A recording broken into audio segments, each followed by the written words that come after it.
An Israeli court rules former Melbourne school principal and alleged paedophile Malka Leifer is mentally fit to return to Australia.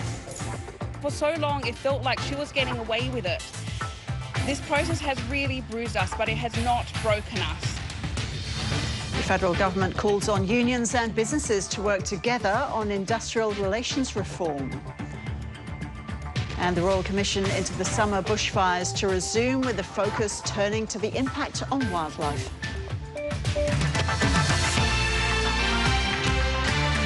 Hello and welcome to Mornings. I'm Ros Childs, taking a look at the weather first in the capital cities around the nation today. Partly cloudy in Brisbane, possible shower for Sydney, partly cloudy in Canberra and Melbourne, morning fog, then sunny in Hobart, shower or two for Adelaide, showers increasing in Perth and sunny in Darwin. Checking the market figures, there was another surge on Wall Street because of more potential coronavirus vaccines and the partial reopening of the New York Stock Exchange. But the Australian share market is heading for a big fall this morning after it reached the highest level in more than 2 months yesterday. Sue Lannin will be here shortly with all the finance news. We're taking you live now to Toowoomba, where the Agriculture Minister, David Littleproud, is speaking. Particularly with respect to the LQ8 boat, it's important that we put some facts on the table, some real facts. And I think the first two important facts that Australians should take comfort in is that no one has left that boat without medical attention being provided them beforehand. So we have undertaken all the quarantine protocols and isolation as would be expected, and no one went onto that boat unless they were wearing protective equipment. So everyone that has come into contact with the LQ8 has undertaken that during due process. Now, it's important to understand the Department of Agriculture does have a role to play, and it's important that we put the facts on the table and we work through them calmly rather than trying to raise anxiety in the community. On the 20th of May, the ship's master notified the Department of Agriculture that 3 of their crew were in fact feeling ill, but they did not have a temperature, did not have symptoms of COVID-19. That was logged, and in fact our departmental personnel have checked the ship's log to ensure that that is the case, and we continue to work through that. From then on, as the boat came in and was docked on the 22nd of May, at 10:39 we notified WA Health, in fact their public health emergency operations centre, that we had been notified less than an hour earlier that there had been someone that had presented themselves with symptoms of COVID-19. It is not for the Department of Agriculture to make medical assessment. We look after plants and animals. We undertook the protocol set out by the WA government to notify them through this email address, what was set up by the WA Health for COVID-19, and in fact was used for the Artania. This was a set protocol that was put in place that we were to notify WA Health of anyone that was feeling ill or showing symptoms of COVID-19. It's important to understand that we also, in that email, CC'd a WA Health official to ensure, despite what the Premier of WA says, is that it went to a generic email to an emergency health centre set up specifically for COVID-19. This address, we CC'd it to another WA official to ensure that they were fully cognizant of the situation that was underway on the LQ8. So it was important that took place. We continued to work through, and because there was no advice to the contrary, the ship was allowed to dock some 2 or 3 hours later in Perth. Again, no one left the ship. Anyone that went on the ship was in protective clothing. It wasn't until the Sunday that Australian Border Force, as I understand, also became concerned after consultation with the captain, as well as the Department of Agriculture with the captain. Australian Border Force, through a third-party agency, notified them of their concerns about people presenting themselves with symptoms. That again, that agency notified the Public Health Emergency Operations Centre in Perth. The same protocol that the Department of Agriculture took 2 days earlier. So it wasn't until the Monday in which health officials from WA boarded the boat and started to test. Now, Those are the facts that have been put before me by my department. I have emails to ensure that my department has acted within the protocols that we have set out with the states. In fact, that has been tried and true, even with the Artania, that the WA government handled, as I would say, magnificently. So we have not deviated from that. So it's important that we work through this calmly and with the facts. And can I just say that it's important as political leaders, we appreciate those men and women that have put themselves out there. And I'll end on this, particularly for those biosecurity officers that are in my department. These are the unsung heroes of COVID-19. There's very few Australians that would know that they have been the first to enter planes and boats to take those that are ill, that those that have COVID-19, and taken them to medical quarantine areas. They put themselves forward. They put themselves forward for this nation in this crisis. And it's beholden on political leaders. The tone of conversation that we put forward is one that is respectful of the efforts of our Australians in these trying times, ordinary Australians doing extraordinary things. So I just add that there should be a level of maturity that we work through this. If there is evidence to the contrary, that we in the Department of Agriculture should have done more, we are all ears. But from the evidence that's been provided to me, the Department of Agriculture has stuck to the protocols outlined to them by the states. We are not medical professionals. We do not make diagnosis on COVID-19. We hand the information over to the health professionals to make that diagnosis, and it's important that we allow them to do it. It would be dangerous otherwise. So I think it's important now that we and the WA government work through this, and if there are learnings, we work through it calmly and in a mature way that ensures that if protocols need to be changed or there has been a gap, that we can understand that together, not tear one another down. Happy to take questions. You've said that the department just looks after plants and animals, but the email from the Ag Department clearly states that there were no COVID-19 concerns. Does that mean the department was making some assessments of the human's health? Definitely not, and that's dangerous to assert otherwise. They are simply passing on the declaration of the ship's captain to us about what they see from their crew, what the crew has presented to them with symptoms. They do not make a diagnosis, they do not make recommendations. That is why, within the hour, they simply provided that information to the email address provided to us to be able to send it to the Public Health Emergency Operations Centre for them to make that determination. We do not make determinations on health. We allow them to undertake that. We simply provide the information, the declaration that's provided to my personnel on the ground. David, this is a question from Perth.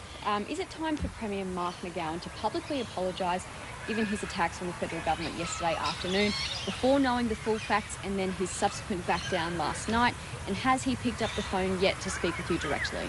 Well, no, but he could still be in his jammies. It's still 2 hours earlier in WA than it is here, to be fair.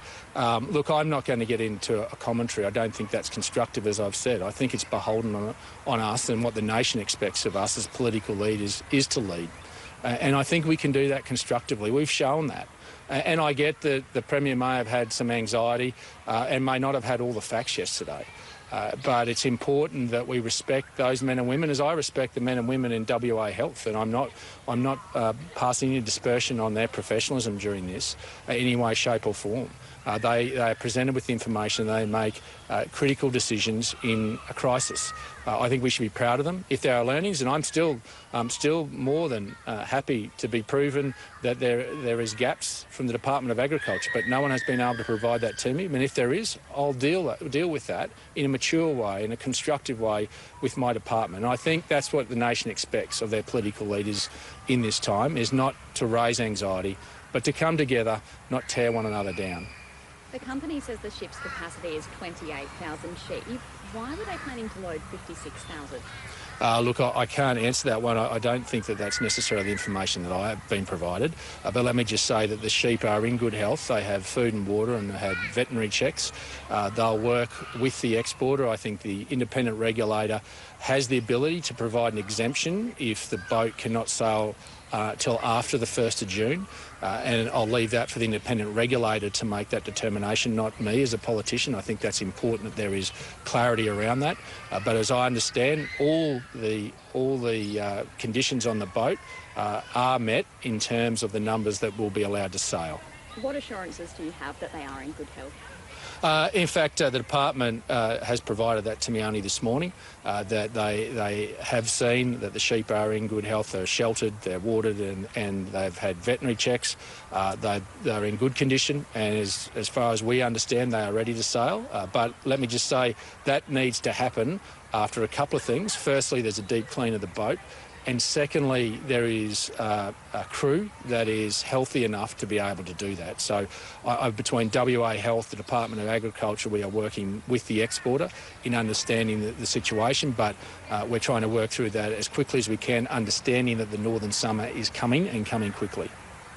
What would be the value of the exports that are meant to sail on this voyage? Look, my rough estimates from memory is that each one of those shipments are around $12 million, but that's some times ago. So please don't hold me to that. That's about 2 years ago. I remember in the middle of the live trade situation, remembering some of those numbers, but I'm happy to provide them to you. And you say the independent regulator could grant an exemption so the sheep could sail after June 1st.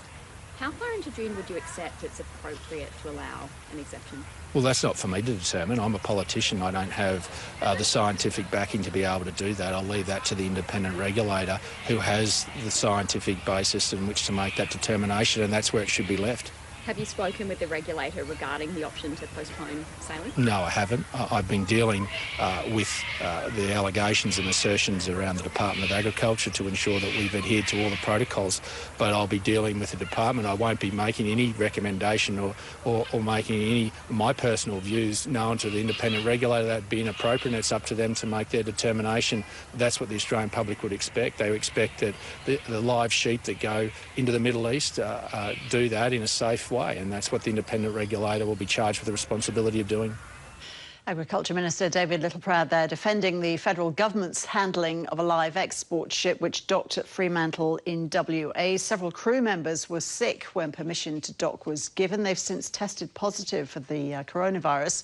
David Littleproud there saying the Department of Agriculture notified the WA Health Department and officials of the situation on the ship, sticking, he said, to the necessary protocols. But a war of words has developed between the state and federal governments over communication about the situation on board and who ultimately was responsible for allowing the ship to dock. Queensland has recorded its 7th death from coronavirus. Premier Anastasia Palaszczuk says the 30-year-old man from the central Queensland town of Blackwater died yesterday. And I want to say to the family of the deceased person, we extend our deepest condolences to your family and friends. The man is from Blackwater in central Queensland. He's a 30-year-old man, and the coroner is investigating the death. He was showing symptoms prior to his death, but also had other illnesses that Dr. Young will talk about. He tested positive at the post-mortem, and his partner is now sick with symptoms, and she has been transferred to the Rockhampton Hospital, where she is being isolated, and further tests are being done. Blackwater has never had a case of COVID before. Contact tracing is extensively underway. The police and the ambulance officers who attended the scene are also now in quarantine. And Dr. Young can also provide further details of measures being undertaken in Blackwater. This is clearly sad news overnight that we've had our 7th related COVID-19 death in Queensland. There is more work we need to do to look at this gentleman and look at his history, and of course his death has been referred to the coroner. So we received that result 11 p.m. last night, so we do need to confirm it. But the suspicion is that he has died with the infection. He has a complicated medical history and that also needs to be worked through. It is really important that anyone in Blackwater today who has any symptoms at all come forward to the fever clinic that's being set up. It will be in place from 12 midday, so if people could come forward and get tested, that is very important. And also across all of Queensland, if anyone has any symptoms or a fever or a history of a fever, it's important that you come forward and be tested as soon as you develop those symptoms or fever, so that we can not only look after you but your family and also the community, because then we can go and contact trace people you've been in contact with, both to find out where you acquired it but also whether or not you've passed it on to other people, because we know that you can pass on the infection for up to 48 hours prior to developing symptoms. 2 Sydney schools have had to temporarily shut their gates after 2 students tested positive to coronavirus. Reporter Lily Mayers reports from Sydney's East. Both Waverley College and Maria College will remain closed today after 2 students tested positive to COVID-19 yesterday. Here at Waverley, a Year 7 student tested positive. That caused the school's senior campus to close and for students to be sent home. Just around the corner, 2 kilometres away at Maria College, a Year 5 student tested positive. The college confirmed that student had been on campus last Thursday, so the school will now be closed until next week so we can undergo a deep clean, and also contact tracing can continue. In the meantime, students will be continuing their studies online. The New South Wales Premier Gladys Berejiklian said we can expect these temporary school closures as new infections are recorded, but importantly, both independent and public schools now have COVID response plans in place, and those were put into motion here yesterday, Ros.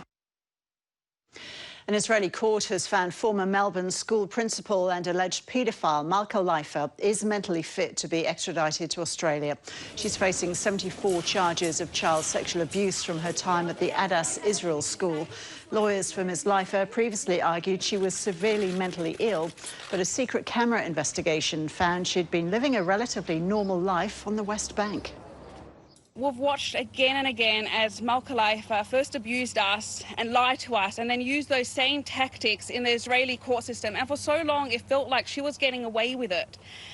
This process has really bruised us, but it has not broken us. It still feels surreal to hear those words that Malka Leifer is fit to stand trial.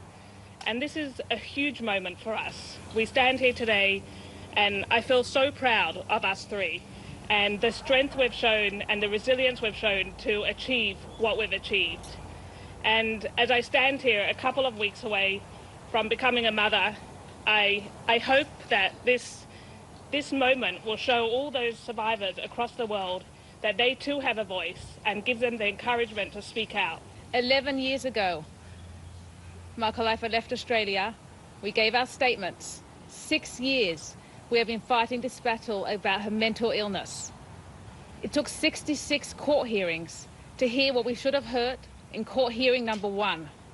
We feel truly humbled to have the support of the Australian government and the wider community. Thank you to Josh, Dave and Ted for being here with us today and supporting us along this journey for justice.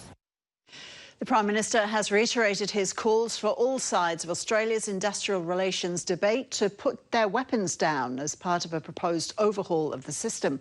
But Scott Morrison has distanced his proposal from comparisons to the Accord agreements of the 1980s, saying it's a very different process. Political reporter Jade McMillan reports from Parliament House. Well, Scott Morrison has done a blitz of media outlets this morning talking up this proposed overhaul of Australia's industrial relations system, which he says isn't fit for purpose. He's asked the Industrial Relations Minister, Christian Porter, to lead a new round of discussions with employers, unions and industry groups to see if they can reach agreement on areas like simplifying awards and enterprise agreements. And the government has offered an olive branch to unions by shelving its ensuring integrity legislation legislation which would have made it easier to crack down on unions considered to have done the wrong thing. Now, this process has been given a September deadline, and so far many of those involved say that they are approaching it in good faith. But asked this morning whether he could give a guarantee that no workers would be worse off at the end of this process, Mr Morrison refused to provide that. He says that the public discussion around this issue needs to move beyond what he says are black and white debates, and he also distanced this proposal from the Accord agreements of the 1980s when the former Labor government introduced measures like Medicare in exchange for restricted wage demands. This isn't some reheat of a process done by a former Labor government. It's not an accord, it's a new process. It's about bringing people together to see what they can agree on in areas like how we deal with casualisation and full-time work, how we can ensure that people get paid properly, how we can ensure on news sites that people will invest money in creating jobs because they can get some certainty over what the workplace arrangements will be. And Jade, another issue still getting a lot of attention is the stoush over border closures. What's the latest there? That's right. The federal government has really been ramping up its criticism of the states which have decided to keep their borders shut. Many states introduced restrictions at the height of the coronavirus pandemic, and Scott Morrison insists there has never been any expert medical advice to the National Cabinet. The National Cabinet has never taken a position that those closures needed to happen.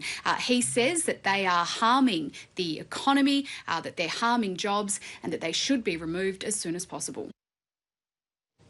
The ABC can reveal an Australian Special Forces soldier who killed an unarmed Afghan who was lying still on the ground is also being investigated for the alleged unlawful killing of another civilian. The soldier was stood down after Four Corners broadcast footage of him shooting the unarmed man during a raid in 2012. ABC Investigations has now spoken to two members of an SAS patrol who alleged the same soldier shot another man who they claim was disabled. They say the unarmed man was trying to walk away when he was shot in the back of the head during a separate SAS raid in 2012. Both killings are being investigated by the Australian Federal Police. Defence says it's not appropriate to comment while there's an Inspector General inquiry underway.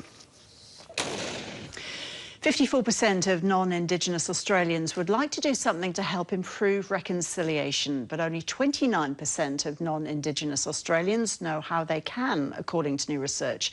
The ABC has launched its Walking Together website, which has ideas on the steps Australians can take towards reconciliation.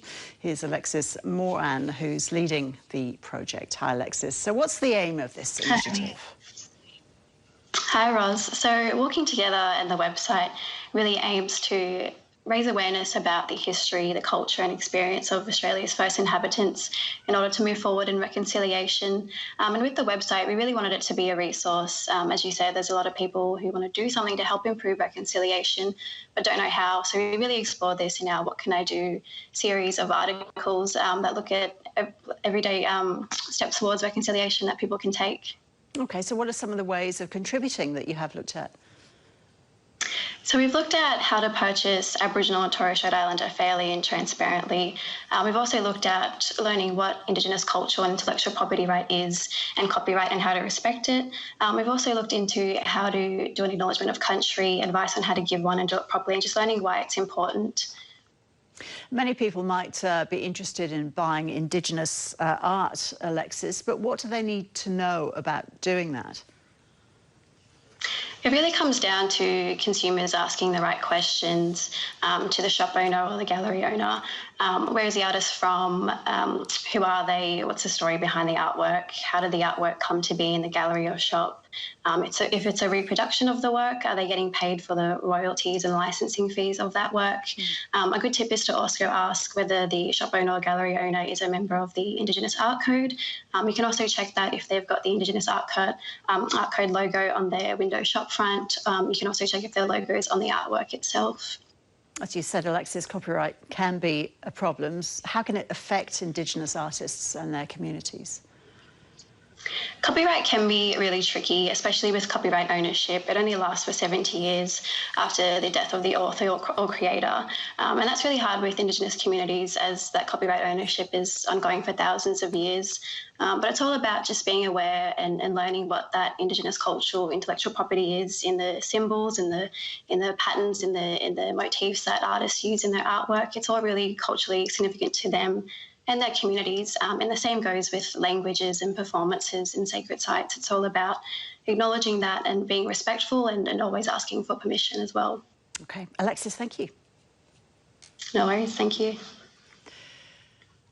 Time for sport. Paul Kennedy joins us now. Hi, PK. So controversy surrounds Bronson Xerri's positive drug test.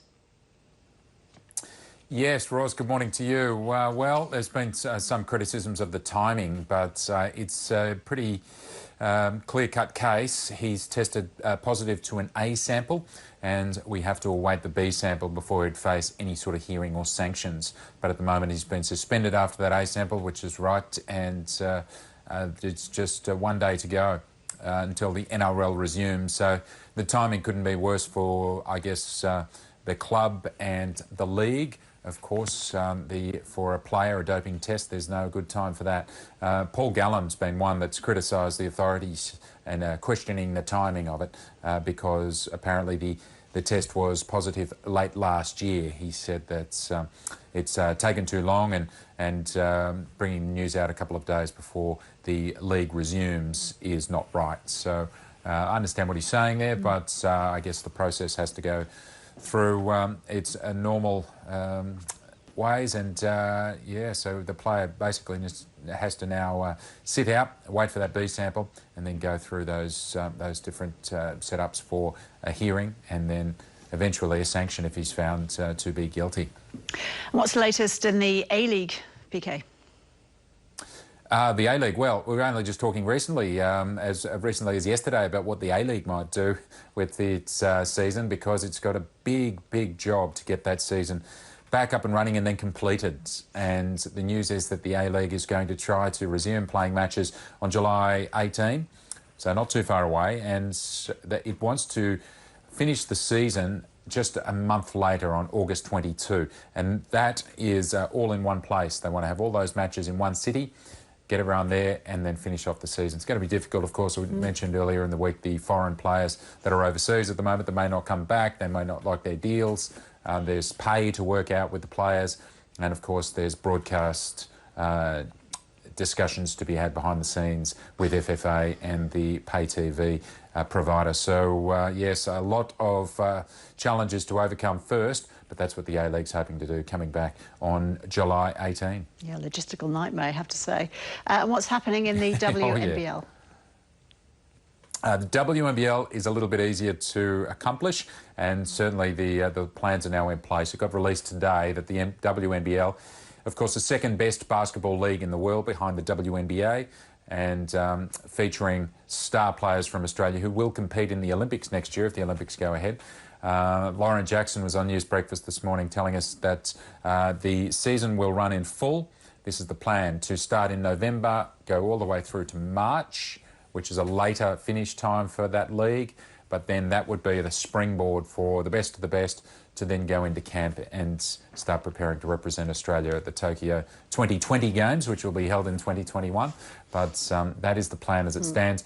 The league is saying that it's forecasting not to have fans before Christmas, but then perhaps have crowds in the stands after that one. So I think that's a good conservative approach to take, and quite realistic, a little bit different to what the NRL is doing. It's really drumming that we want fans back in the stands straight away. But anyway, they're all doing it slightly differently. That's what basketball is mapping out, and it hopes to have community sport back up and running in the next couple of months as well. So that's going to be quite a task, but it is one of Australia's highest participation sports as well, sitting in behind football, or soccer as some call it. PK, good to see you. Thank you. Thanks, Ross. See you. Time for a check of the weather. Here's Nate Byrne. The East Coast low is finally moving away from New South Wales. Hazardous surf warnings remain current for the northern half of the coast, though. Meanwhile, rain continues in northern WA, and we've got some fronts moving through the south at the moment. The next major system is expected for the southwest on Friday. That'll bring widespread falls and storms as well. Now, around the states for today, apart from a slight chance of a shower for the Granite Belt, Queensland is going to be dry. Brisbane's getting to 24, and those conditions are easing in eastern New South Wales, but the central coast and the central southern interior might see a few drops. Sydney, just a possible shower. You're aiming for 20. It's going to be a fine 15 for Canberra. In Victoria, you're waking up to some fog and patches of frost in the east, but cloud is building through the day. There is a chance of a shower for the central south, but Melbourne should stay dry, 17 there. Tasmania, waking up to frost again and some fog in the south, and through central parts of the state. We will see some showers in the north, falls developing for the west this evening too. Hobart's staying fine after a frosty start, 14 degrees. Over in South Australia, we've got showers through southern parts of the state, but they should ease through this afternoon and into this evening. But Adelaide, you will see some falls, getting to 17. While over in the west, we've got a little bit of wet weather for the southwest of WA as the next front just brushes the coast. It'll get up to about Geraldton and into about Bremer Bay. Otherwise, it's going to be fine. Perth's just got a possible shower, 21 the top. And up north, rain and storms continue for the Kimberley, falls making it across the northeast interior into western parts of the Territory. But if you're in Darwin, it's another sunny day. Here are the top stories on ABC News. A 30-year-old man has died from coronavirus in Queensland, becoming the youngest Australian victim of the pandemic. The man from the central Queensland town of Blackwater died yesterday. The man's partner has been taken to Rockhampton Hospital after showing symptoms of the virus. An Israeli court has ruled former Melbourne school principal and alleged paedophile Malka Leifer is mentally fit to be extradited to Australia. She's facing 74 charges of child sexual abuse from her time at the Adas Israel school. Lawyers for Ms Leifer previously argued she was severely mentally ill, but a hidden camera investigation found she'd been living a relatively normal life on the West Bank. The federal government is calling for all sides of the industrial relations debate to put their weapons down as part of a proposed overhaul of the system. Prime Minister Scott Morrison announced a plan yesterday to bring the government, employers and unions together to discuss how IR laws can be modernised. And the Royal Commission into the summer bushfires is turning its attention to the impact on wildlife when it resumes this morning. Millions of animals were lost in the fires, with koala populations in New South Wales among the hardest hit. Victoria has recorded 8 new cases of COVID-19 overnight. 2 cases are linked to an aged care facility. 1 is from hotel quarantine. 4 cases are the result of routine testing and 1 is under investigation. The Premier, Daniel Andrews, says Victoria had conducted more than 200,000 tests for the virus since May the 11th and is encouraging more tests to be carried out.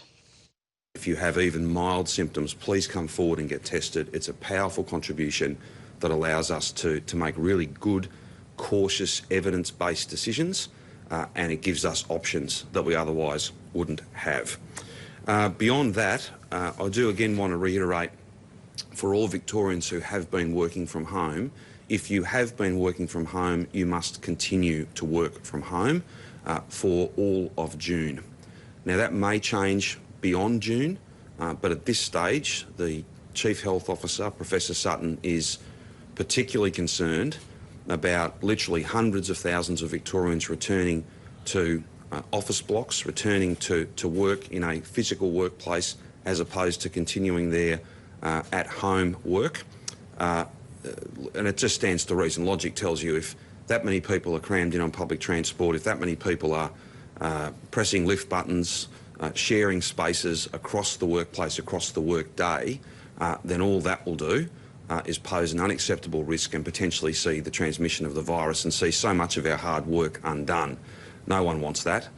We have all made great sacrifices and I'm so proud of every Victorian who's got us into this unique position, a position that is, despite more testing than nearly every other place in the world, we're seeing very low results. We are beating this, but it is not over yet. And that's why some restrictions remain in place, and particularly a focus on, if you have been working from home, continuing to work from home. Daniel Andrews there. An Israeli court has ruled alleged paedophile Malka Leifer is mentally fit to be extradited. Manny Wax is a long-time supporter of Leifer's alleged victims. He was in the court in Jerusalem and says he felt overwhelmed when he heard the judgment. It's amazing, and we have gotten here today. But at the same time, we need to remember there are still those who need to be held to account.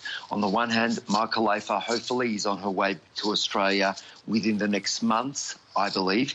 But at the same time, we have those people in the Adas Israel community, the leaders there, who were responsible for sending Malka Leifer to Israel. And also in Israel, we have the former health minister, who the Israel police recommended needs to be indicted. Those things need to be addressed for the sake of justice and also deterrence, and to ensure that we don't see those things happening again. Today was the most important decision. Malka Leifer is fit. Everything else from now on is really about a procedural process.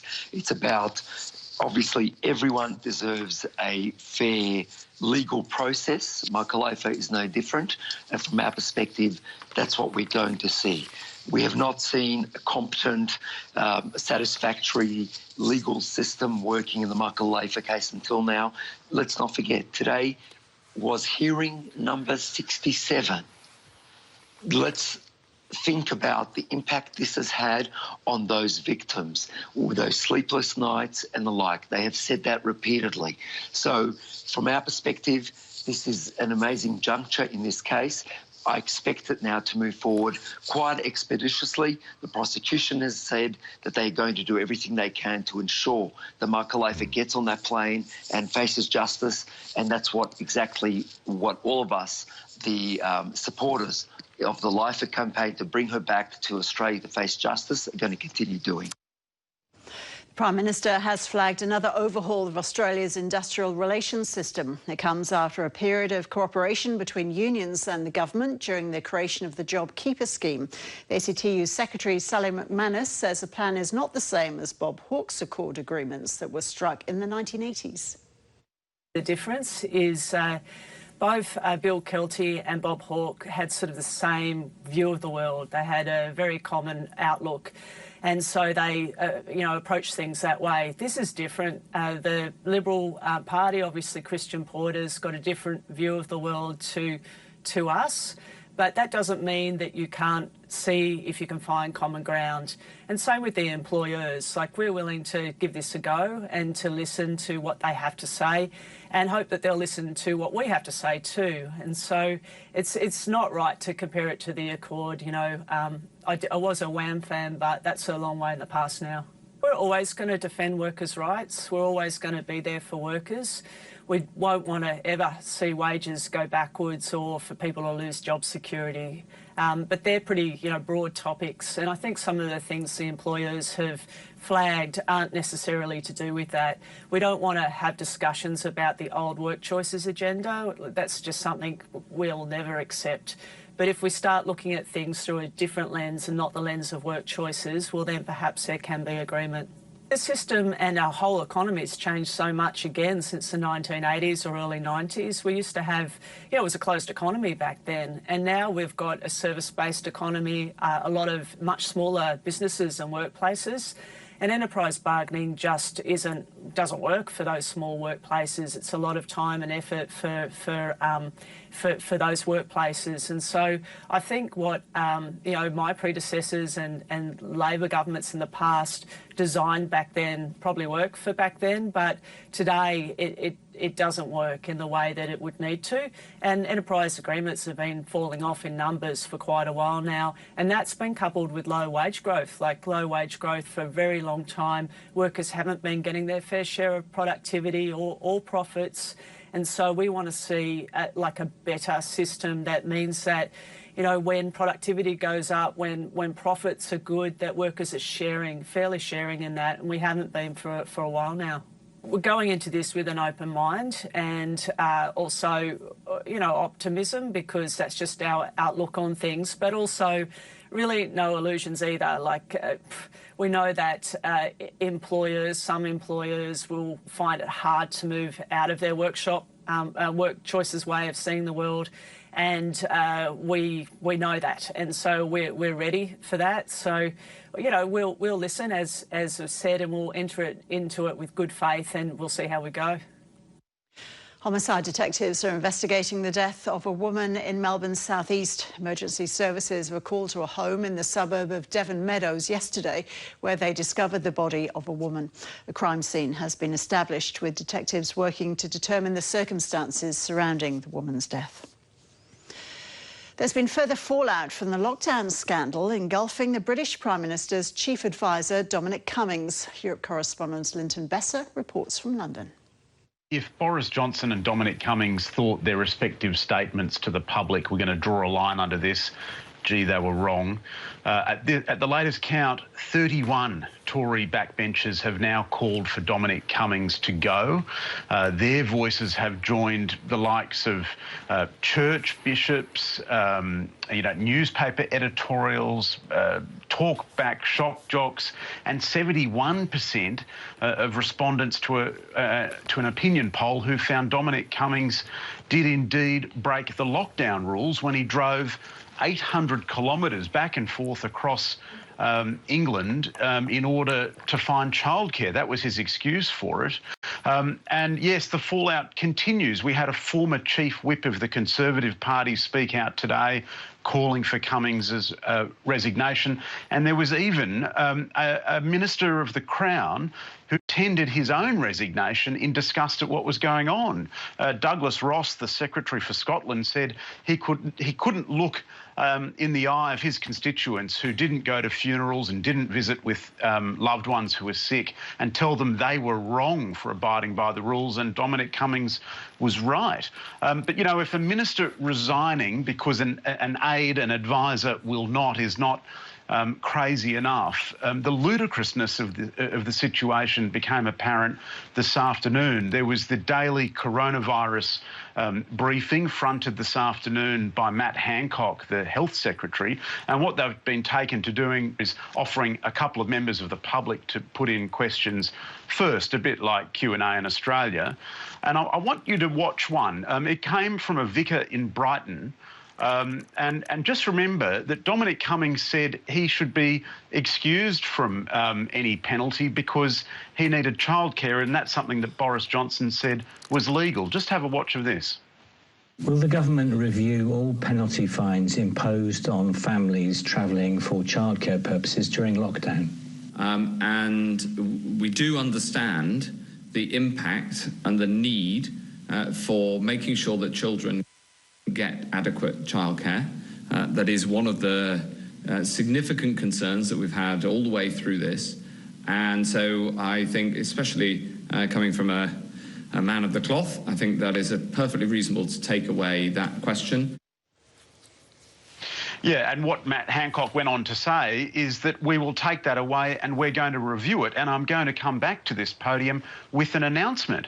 And to spell it out, what that means is the government is going to review the law and potentially change the law because Boris Johnson sprinkled holy water over the head of his advisor. It's little wonder the tabloids called Dominic Cummings the Prime Minister's Svengali. 4 US police officers have been fired after footage emerged showing a black man pleading as a white policeman knelt on his neck. North America correspondent David Lipson has more, under warning some people might find the vision we're about to show distressing. It is so hard to watch this. It goes for about 10 minutes and it shows a white police officer with his knee on the back of the neck of a handcuffed black man on the ground in Minneapolis.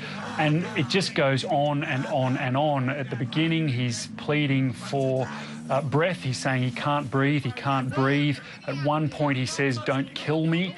And they seem to be the last words that he utters. There are bystanders filming it. They get more and more agitated. They're pleading with the police officer to take his knee off the man's neck, pointing out that he's not moving. They're pleading with him to at least take the man's pulse. Eventually, the suspect is taken away, loaded onto a stretcher and taken away in an ambulance. He's unresponsive and he was pronounced dead a bit later. Breaking news this morning, all four officers who actually responded to that case have been fired, as you mentioned. And this is what the mayor of Minneapolis had to say about it all. What we saw was horrible, completely and utterly messed up. This man's life matters. He matters. He was someone's son, someone's family member. He was someone's friend.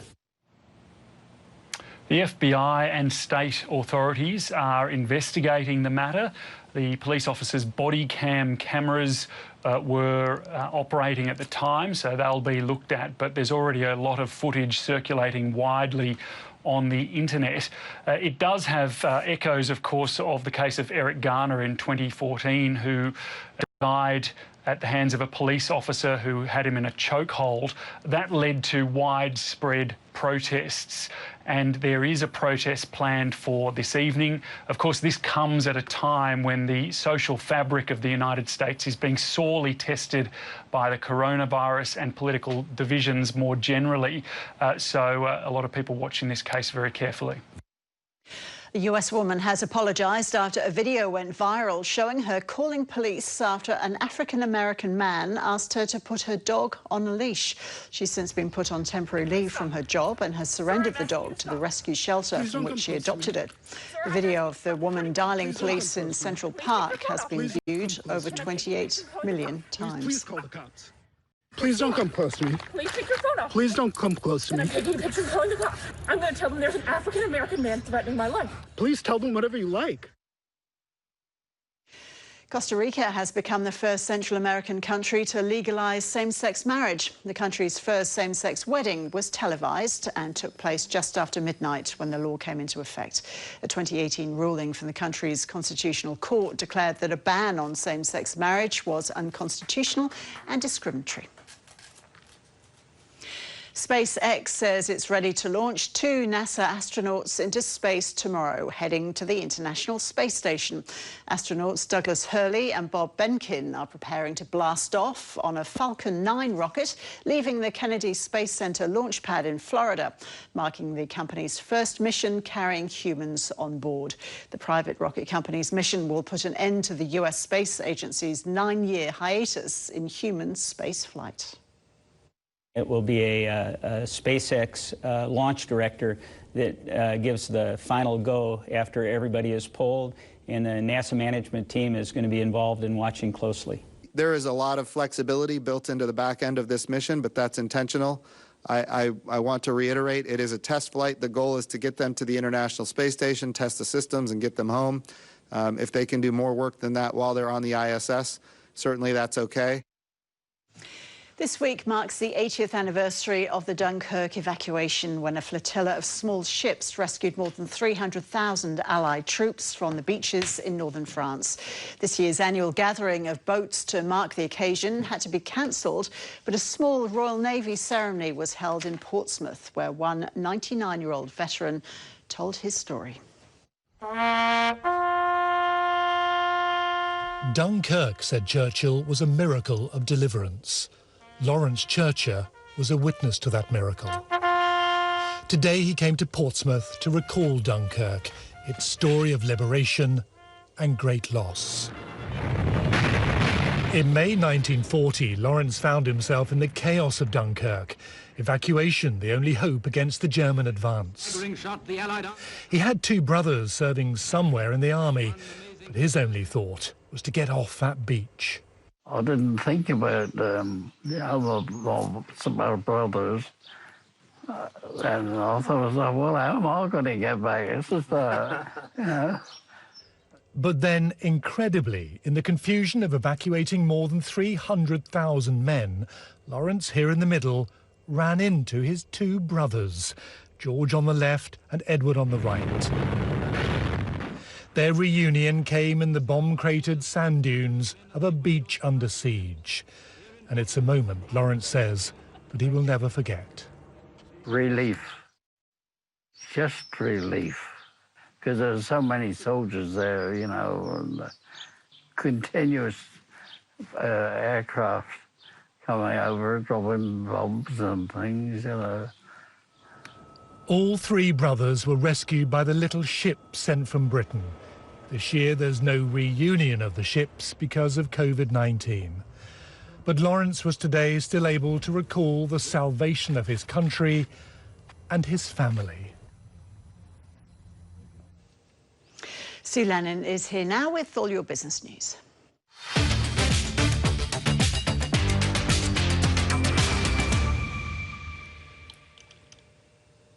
Good morning. The food delivery company Deliveroo is being sued by one of its former workers who was sacked for being too slow. Delivery rider Diego Franco has filed an unfair dismissal case in the Fair Work Commission, backed by the Transport Workers Union. However, Deliveroo says it's tore up Mr Franco's contract because he was allegedly frequently late with deliveries. The company has told the ABC it's, quote, extremely rare for its delivery riders to be terminated. It says it fires just 4% of workers each year. The New York Stock Exchange has partially reopened the trading floor at its Wall Street building. Trading was forced to go all electronic in mid-March because of the coronavirus pandemic. Those on the floor are required to use masks, adhere to social distancing requirements, and everyone entering will be screened for signs of the virus. We're trying to do a screening. All the employees come to the floor and they're all using the mask. In the floor, they stay 6 feet apart. We ask all the proper questions to see any possibility that they need to be tested before they enter the floor. Thanks God today, everything went so well. It's symbolic not only for our community and our country, but it is for the globe. It's showing that we are ready to reopen our economy and reopen our country and move things in the right direction. I think over the last 2 months, people have been waiting for this to happen, waiting for signs and signals. Now, Australian shares have fallen sharply this morning, though, of course, the market has been trading at its highest level in almost 3 months. The All Ordinaries Index is lower today, come off its lows. It was down about 1% in the first half-hour of trade, now down about 0.5%. The ASX 200 also down about 0.5%. And, of course, you've got to remember it put on 5% in just 2 days, on Monday and Tuesday. Many of today's worst performers are gold miners like Northern Star and Afterpay. Turning to Asian markets now, the Nikkei lower in Japan. The New Zealand market is higher. Now, you heard in the US, we saw the partial reopening of the stock exchange. Also, news about yet another potential coronavirus vaccine boosted shares on Wall Street. It resumed trade after the Memorial Day holiday. The Dow Jones index put on 2.2%. Looking at commodities, spot gold lost ground overnight, but picked up a bit this morning. Oil prices are higher now. And the Australian dollar also lost ground this morning, but it surged overnight above 66 US cents, now buying about 66.3 US cents. We're taking you live now to Canberra, where the Royal Commission into the summer bushfires has just resumed. 30% of Australia's approximately 620,000 species that are estimated to occur in Australia have been discovered and named. So we are a country that's very rich in biodiversity, and we have a lot of unique plants and animals. And so prior to the 2019 and the 2020 bushfire season, were there any trends in relation to species numbers in Australia? Yes, well, I'll refer to the 2016 State of the Environment report, which stated that based on the information available about vegetation extent and condition, and the small number of species for which there's some understanding of trends in distribution and abundance, the status of biodiversity in Australia is generally considered poor and worsening.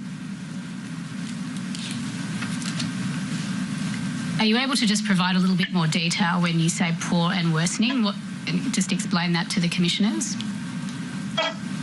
So we have approximately 1,800 species that are at risk of extinction that are listed nationally as threatened under the EPBC Act. That list does continue to grow. So we are seeing an increasing number of species on our threatened species list, and declining trends for many of our threatened species. Our threatened species are, subject to a range of pressures. The main threats to biodiversity are clearing, fragmentation and degradation of habitat, the impact of invasive species, climate change, changes in fire regimes, grazing pressure and changes in hydrology. And many of our species, I guess, suffer from the cumulative impacts of multiple threats and pressures. Can I just ask one question here, because I just want to put that in perspective. How does that compare globally, out of interest, rather than just on it, specifically on its own in Australia? I just want to get a perspective of it, please.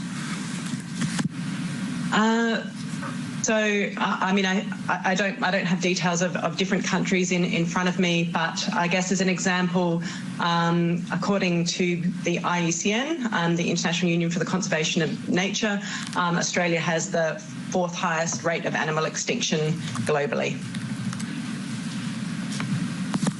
Thank you for that. Sorry, just one. Just to understand that in perspective, I don't know, if you take it the 4th highest rate of extinction, is that also, though, when you look at it mathematically or something, relative to the very diversity that we have?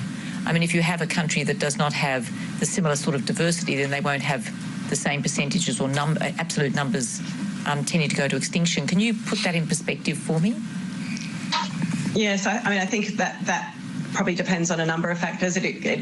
It would, obviously, it's related to our species richness. We have a huge diversity in Australia.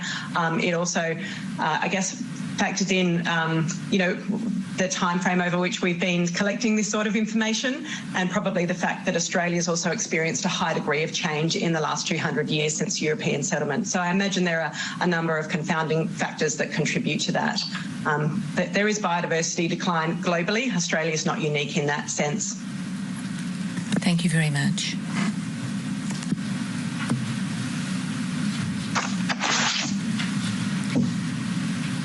So, Dr. Box, if the commissioners have no further question, I might turn to the next topic. Dr. Box, if we could move to your involvement in the 2019-2020 bushfires. As threatened species commissioner, did you have any role in either mitigation, response or recovery? So, as Threatened Species Commissioner, I've really had 2 roles in relation to the 2019-20 bushfires. Firstly, as chair of the Wildlife and Threatened Species Bushfire Recovery Expert Panel, which was established in January 2020 to provide advice to the Australian Government on the... So that's the latest from the Bushfire Royal Commission that's studied again once more in Canberra. Focus of today's hearing has been on the impacts of the fires on the environment and animals. The Threatened Species Commissioner you were hearing there was just giving evidence. So a reminder, you can keep up to date on all the latest news across all your devices at news.abc.net.au and on iView. Stay with us. Nobody had a job. Let's just make something. 3 days later, she's written the whole 6-parter. Performers and the pandemic. How do you say viral in Russian? Millions of people have watched it. Hair and makeup department, which, as you can see, I've done myself. We've never not worked. Lazy is not sexy. Australian Story Special, tonight on ABC Australia. With so many of us spending more time at home, you can watch your favourite ABC channels live on ABC Australia iView. You're going to love them. A selection of the best comedies, documentaries and lifestyle programs. What a country we live in. And ABC News programs from Australia's most trusted news source. For as long as this takes, we'll make sure that your voice is heard. It's never about the destination, it's all about the journey. Download the ABC Australia iView app. Yours to explore anywhere, anytime. Australians are losing faith in their leaders. A royal commission into the banks, sexual abuse in the churches, a revolving door at the top in Canberra. But the truth is, there is an abundance of leadership out there. You just have to know where to look. In a special season of 1+1, Barry Cassidy meets some inspiring Australians who are leading the way. Executing it, rolling your sleeves up and doing it, that's the tough part of leadership. 1+1 on ABC Australia. Join Ernie Dingo in this captivating series. Good morning. Do you want a hit out of me, Anne? As he explores Australia's most iconic destinations. That is awesome. And uncovers some remarkable stories. This is part of our culture, our history. Ancient. Wow. Untouched and breathtaking. It is awesome down there, but they're actually right there. Going Going Places with Ernie Dingo. Saturdays on ABC Australia. In these physically distant times when information and explanation are crucial, insiders will continue to show up at your place every Sunday. I'm David Spears. Our couch may be temporarily in storage, but we're still here to analyse the life and death decisions our leaders are making every day. Insiders, Sunday morning and evening. You got 2 missing boys on your property. World can't stop because 2 stupid kids decided to go walkabout. My son is not dead. I'm feeling in him. Maybe the boys stumbled across something they shouldn't have. I know how to do my job. The way you do your job gets people killed.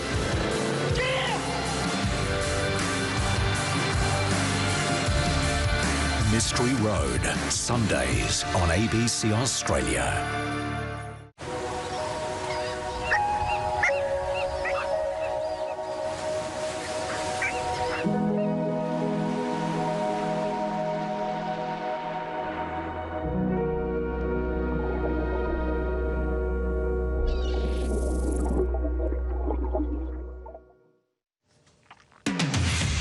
Today, a 30-year-old man dies in Queensland, becoming the youngest Australian victim of the coronavirus outbreak. His partner is now sick with symptoms, and she has been transferred to the Rockhampton Hospital.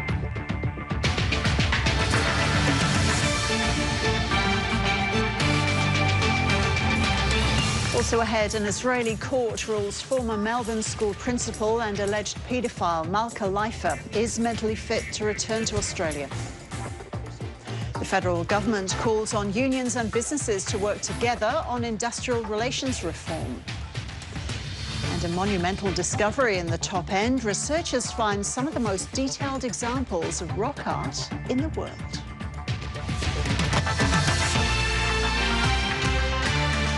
Welcome to Mornings. I'm Ross Childs, taking a look at the weather first in the capital cities around the nation today. Partly cloudy in Brisbane, possible shower for Sydney. Partly cloudy in Canberra and Melbourne. Morning fog, then sunny in Hobart. A shower or 2 for Adelaide. Showers increasing in Perth and sunny in Darwin. The Australian market has come off its lows in early trade. We'll check the figures in more detail soon with Sue Lanning. A 30-year-old Queensland man has died from coronavirus, the state's 7th death from COVID-19. Reporter Alison Horn joins us now from Brisbane with more. Alison, what do we know? Yeah, Ros, as you said, some really sobering news out of Queensland this morning. A 30-year-old man suspected to have died from coronavirus overnight in the regional town of Blackwater. It's a mining town in central Queensland, west of Rockhampton, a town that has, up until this point, had no cases of coronavirus. Now, health authorities say that the man's partner found him unresponsive at their home about 4:30 yesterday afternoon and called for emergency services. Unfortunately, he could not be revived and was pronounced deceased at his home. He was then tested for coronavirus, and that test came back positive about 11 o'clock last night. Now, it's not known where this man contracted the illness. Health authorities say he had not travelled overseas, and he actually hadn't travelled outside of Blackwater for several months. So now there is a massive contact tracing operation underway in that town to try and see where this illness may have come from, but certainly some sobering news. So tell us more, Alison, about what's actually happening now in Blackwater. So there's been some emergency fever clinics that have been set up in Blackwater and a nearby town called Emerald. And the call from health authorities, because they don't know where this illness has come from, is really for anyone who has any cold or flu-like symptoms to be tested immediately, especially in those areas. They say this man who died overnight did not get tested for coronavirus. His partner is now showing symptoms. She is in isolation at the Rockhampton Hospital, and the first responders who attended that site overnight, they have now also gone into quarantine. But certainly a big effort in those regional towns to make sure that anybody who is showing symptoms there is getting tested. This is Dr Young, the Chief Health Officer for Queensland. It is really important that anyone in Blackwater today who has any symptoms at all come forward to the fever clinic that's being set up. It will be in place from 12 midday, so if people could come forward and get tested, that is very important. And also across all of Queensland, if anyone has any symptoms or a fever or a history of a fever, it's important that you come forward and be tested as soon as you develop those symptoms or fever, so that we can not only look after you, but your family and also the community. Now, Ros, this will be a real shock for this small community of about 4,500 people, especially as authorities continue to go through that contact tracing operation there. The Premier, Anastasia Palaszczuk, though, has said that this is a real timely reminder that this virus is still in the community and, as we have seen, can have terrible consequences. Alison, thank you. A stoush has broken out between the WA and federal governments over a coronavirus outbreak on board a live export ship which docked in Fremantle. Reporter David Webber joins us now from Perth. David, explain how all this began. Well, Ros, yesterday the Premier came out and said that 6 crew members on the Al Kuwait, which is behind me here, had tested positive for coronavirus. He was very unhappy because he said Fremantle Port had only become aware that there were illnesses on board on Sunday. And then the tests were carried out on Monday, and then the positive results came through.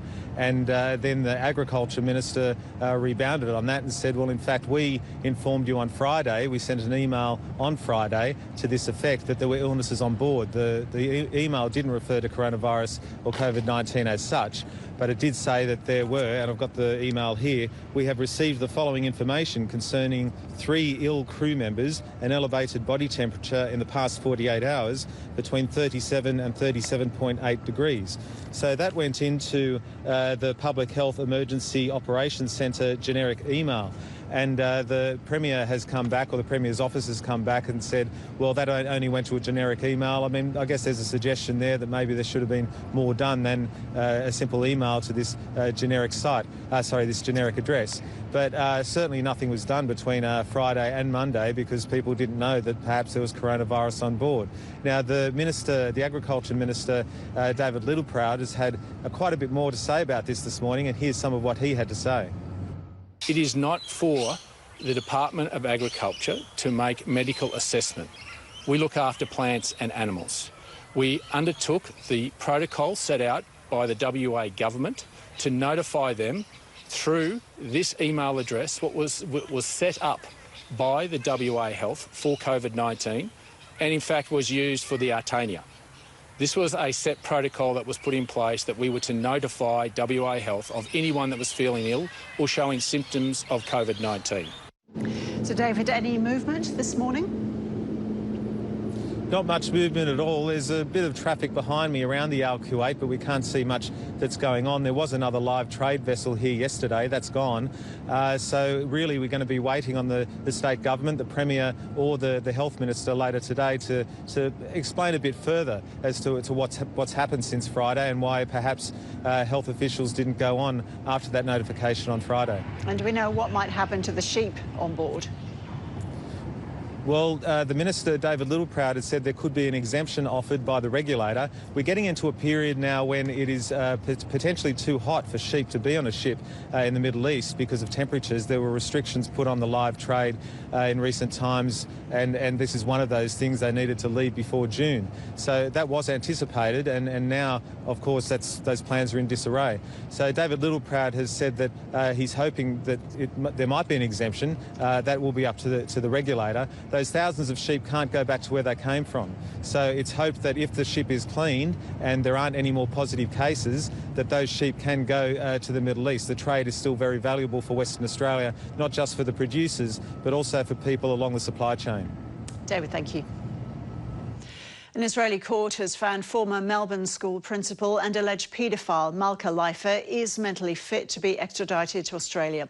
She's facing 74 charges of child sexual abuse from her time at the Adas Israel school. Lawyers for Ms Leifer previously argued she was severely mentally ill, but a secret camera investigation found she'd been living a relatively normal life on the West Bank. We've watched again and again as Malka Leifer first abused us and lied to us and then used those same tactics in the Israeli court system. And for so long, it felt like she was getting away with it. This process has really bruised us, but it has not broken us. It still feels surreal to hear those words that Malka Leifer is fit to stand trial. And this is a huge moment for us. We stand here today and I feel so proud of us three, and the strength we've shown and the resilience we've shown to achieve what we've achieved.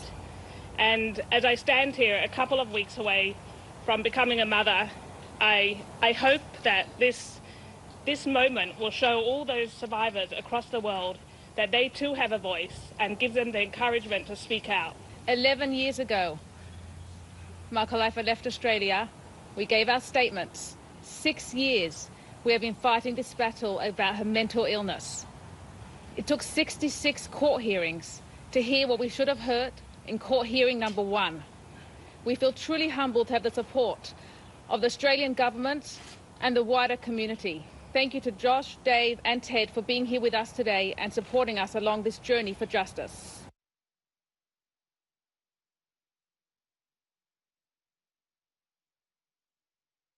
We are returning now back to Canberra now, where the Royal Commission into the summer bushfires is continuing. On those ecosystems and on those species, and these are the sort of learnings that can then be incorporated into recovery plans and conservation advices. They can be updated so that they can reflect our better understanding of the potential impacts of fire and the types of recovery actions that can potentially help help in terms of building resilience and/or recovery from fire. Okay, thanks. Commissioner Bennett, do you have a... No, I'm assuming, Ms Abboud-Pathy, you're going to go to some of these issues because I have a few questions in that, but I won't do it now if you're going to be dealing with that, because Dr Box deals with a lot of these issues broadly in her very helpful statement, which is quite detailed in terms of past, present and future, if I can call it that, with regard to this. But I'll go now if you're not going to be covering it. My plan is to run through the expert panelist process that Dr Box was chairing during assessment, prioritisation and recovery. That will throw up some of these issues and then go through the next steps following the expert panel and what is proposed to be done. But No, that's fine, because I'm just picking up on a couple of matters. One is that Dr Box made it clear that her involvement in all of this has been since the bushfires, that she didn't have a role. There was no role for her as the Commonwealth Threatened Species Commissioner prior to that in the planning for it. And I understand the expert panel was set up in January, I think, January of 2020. And I think Dr Box just said there are a lot of steps taken, the focus because she's come in at that time, it's been on recovery and resilience. But I think in her statement, she's also identified, if I can call it that, missing information that's been identified, and a very helpful series of suggestions going forward, which I found very interesting. So I'm only saying that now so that when you ask the questions and Dr Box gives the answers, I, for one, speaking for myself, would be very assisted if there could be a little bit of discussion about some of those matters. Yes. Thank you. Dr Box, just as a matter of clarification, do you sit on the Threatened Species Expert Panel that advises in relation to EPBC listings? No, I don't. That's the Threatened Species Scientific Committee. No, I don't sit on that. When they meet, I usually have a meeting with them to update them on my activities and vice versa. So we do communicate with each other, but I'm not a member of that committee and I don't have a formal role in that statutory process.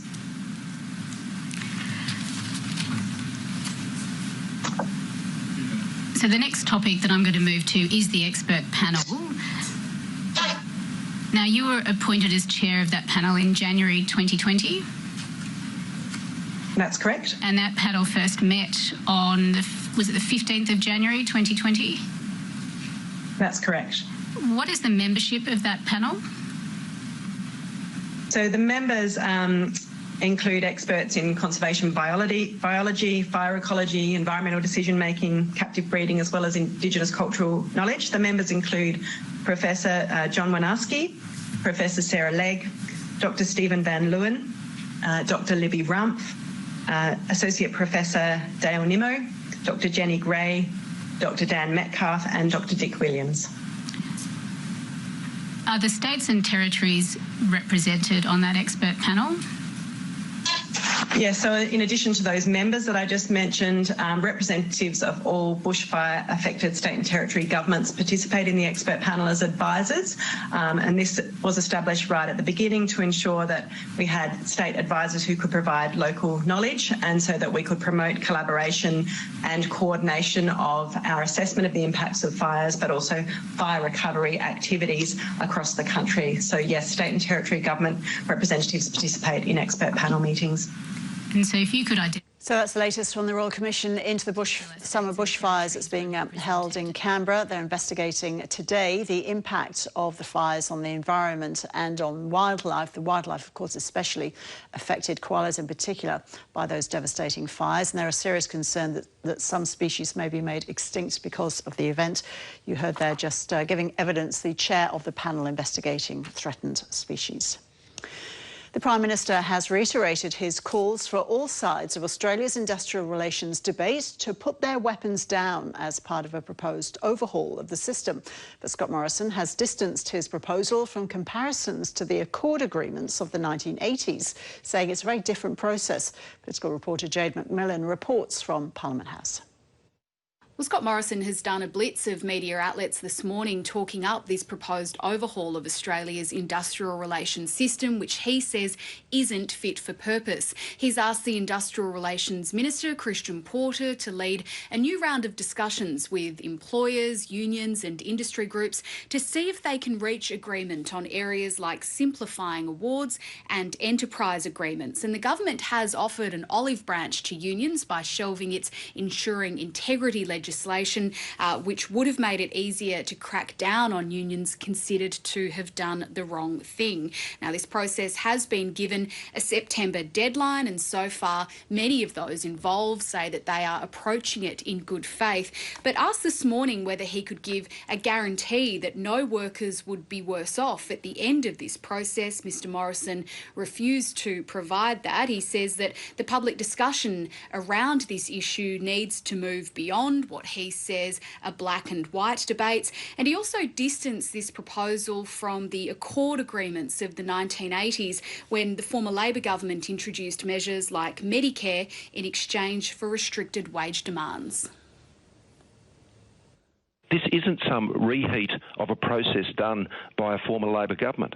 It's not an accord, it's a new process. It's about bringing people together to see what they can agree on in areas like how we deal with casualisation and full-time work, how we can ensure that people get paid properly, how we can ensure on news sites that people will invest money in creating jobs because they can get some certainty over what the workplace arrangements will be. Jade, another issue still getting a lot of attention is the stoush over border closures. What's the latest there?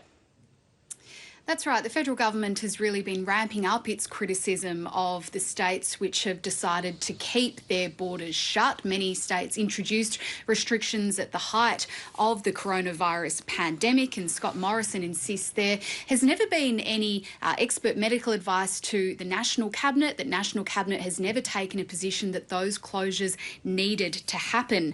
He says that they are harming the economy, that they're harming jobs, and that they should be removed as soon as possible. An Australian Special Forces soldier filmed shooting dead an unarmed Afghan lying on the ground is now also being investigated for the alleged unlawful killing of another civilian. ABC Investigations has spoken to members of an SAS patrol who allege the same operator, known as Soldier C, killed an unarmed disabled man on an earlier operation in 2012. Investigative reporter Mark Willesee has this exclusive story. What we know is that in March 2012, an SAS team went on a patrol. They raided a village in Kandahar province. Now, I've spoken to two members of that SAS patrol. They say once they got off the Black Hawk helicopter, a man was spotted near a field. They say the man was clearly disabled. And I spoke to these two gentlemen separately who said that they both knew he was disabled. They say he was clearly unarmed and that he was a civilian. They say that as they approached this man, one of the soldiers on their patrol, who we've now identified as Soldier C, raised his weapon and fired and hit the man in the back of the head, killing him instantly. There were catastrophic injuries. The allegation is after that, according to one of the patrol members who was there, the man was then dressed in what is a combat chest rig containing assault rifle magazines. He was photographed, and that was all done so he could be labelled as a combatant, when this patrol member and the other patrol member as well said he was clearly an unarmed man who was disabled. So how is this connected to the extraordinary footage shown on Four Corners in March of the killing of an unarmed Afghan? Well, what we know is that it's the same soldier who pulled the trigger in what is now called, amongst the Special Forces, the village idiot killing, and who pulled the trigger in the Four Corners vision that we revealed in March. That raid was 2 months after this so-called village idiot killing, and what that footage on Four Corners showed was an unarmed Afghan man who'd been brought down by an Australian dog in a wheat field. He was lying compliant, quiet on the ground. He was prone on the ground when Soldier C trained his weapon on him at very close range. He then addressed two of his team members, his superiors, asking if he could drop this man. That was his words. And after that, he put 3 bullets into the man's head and chest. Now, that footage was quite shocking at the time. It prompted the Defence Minister, Linda Reynolds, to refer the incident to the Australian Federal Police, and we understand that Soldier C is under investigation for that. But we also know now that the AFP is also asking patrol members about this other incident that we've revealed today on the ABC. OK, what's this latest incident covered up? Yes, Ros, we believe that from what we've been told by the patrol members is that once they got back to their base after this raid in which this intellectually disabled man was killed, there was the usual debriefing. Now, that was done by the patrol commander, who was also on the ground. And at that briefing, they were told this man should be regarded as a high-value target and that Soldier C should be congratulated for killing him. Now, one of these patrol members in particular said, I knew it was a lie, the patrol knew it was a lie, that this was a cover-up. So that's also something that I understand the Inspector General of the Australian Defence Force is looking into as well. Right, so there will be an official investigation into this? That's right. We know that the Inspector General of the Defence Force has been for the last 4 years investigating rumours and allegations of war crimes in Afghanistan by Australian Special Forces. We know that there's at least 55 separate incidents that that office is looking into, and we know that Soldier C is part of that broader inquiry. We did go to Defence to ask about this latest incident that the ABC has revealed. Defence says it will not comment. It is not appropriate to comment until the Inspector General's inquiry is complete, which we expect it to be in the coming months. Frontline disability support workers are pushing to be paid an extra $5 an hour if the person they're working with has or is suspected to have coronavirus. The workers potentially at risk of exposure have taken their proposal to the Fair Work Commission. Here's Andrew Richardson, the CEO of Aruma, which is one of the largest disability service providers in the country. Hi there, Andrew. Thanks for joining us. So what's your view of giving workers this extra money? We think it's absolutely the fair and right thing to do in these current circumstances. Are you paying extra already? Yes, we are. So we have introduced a temporary policy that runs currently till the end of September, where our support workers who are supporting people with a disability who have COVID-19 or are suspected of having COVID-19, they are paid an extra $4.94 per hour allowance for taking on that risk and responsibility. And can I say, they do it willingly. They are incredibly dedicated and committed. We think the least we can do is recognise their professionalism and their commitment and the extra risks they're taking by paying this allowance in those circumstances. So what sort of proportion of your workers have been getting this extra cash? Fortunately, at the moment, for everybody concerned, it's a very small percentage. Across Aruma, we've had over 250 employees with suspected COVID-19 and 60 customers suspected of having COVID-19. But so far in our supported living environments, which is where the biggest risk is, nobody has been confirmed as having COVID-19. So we've paid a number of staff to date the allowance while they've supported people suspected of having COVID-19, but that's as far as it's gone. So what is the experience then of disability support workers helping people with suspected coronavirus? How can they protect themselves and vice versa, also when they're working at such close quarters with people? Social distancing is really tough when you're a support worker. A lot of the support we provide is very hands-on, and a lot of the people we support may not have the same understanding of the risks inherent in COVID-19 and infection transmission. So it's all about good practice, appropriate use of PPE, appropriate screening of people coming in and out of a home. Quite a lot of people we support are challenged by change in routine as well. And so staff need a lot of creativity as they seek to guide and support people in these challenging circumstances in very different ways.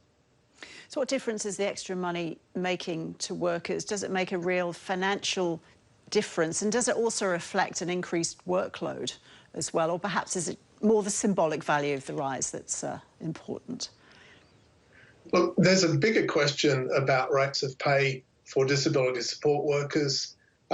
As we know, it is a pretty lowly paid role, and for a role that is so valuable in our community, I'd love to see all disability support workers paid more. Clearly that needs government funding. It's a much bigger issue than this COVID care allowance. This allowance is all about saying to Aruma's support workers, we value you, we think you're amazing, and we are going to pay you this extra allowance in recognition of the extra risk and the extra responsibilities that you're taking on.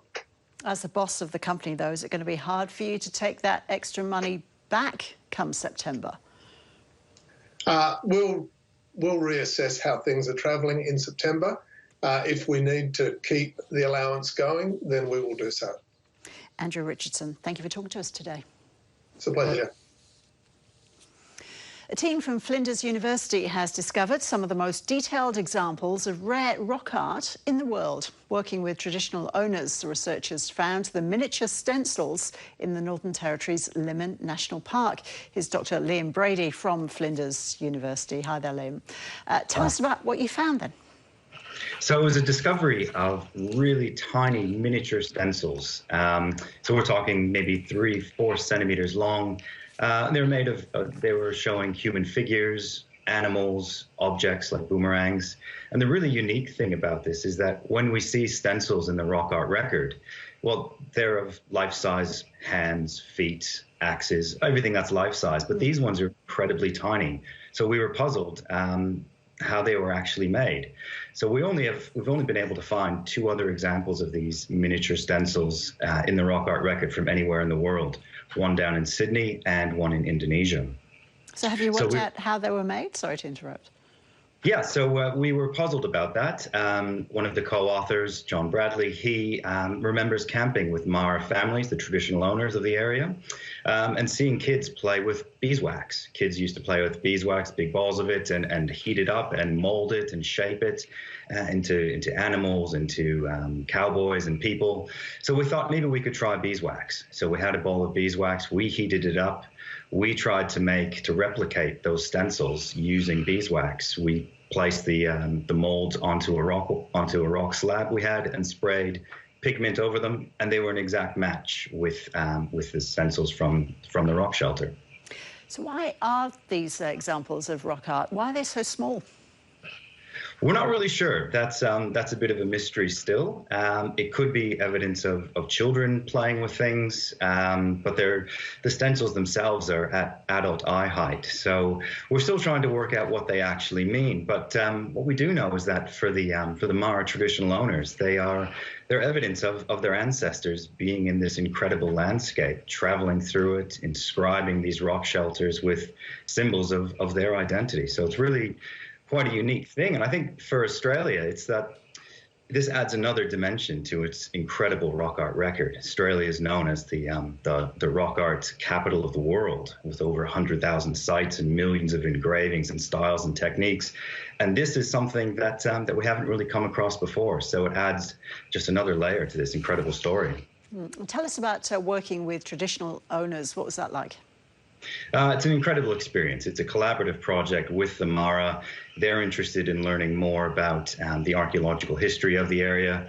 They're working closely with Parks and Wildlife Commission of the Northern Territory to make sure that any tourism ventures are done in a culturally sensitive manner. And so the archaeology is contributing to that because it's being led by the Mara communities, targeting places that they're interested in learning about and using archaeology to help answer questions that they're interested in. And the art isn't that old, Liam, is it, compared to other rock art?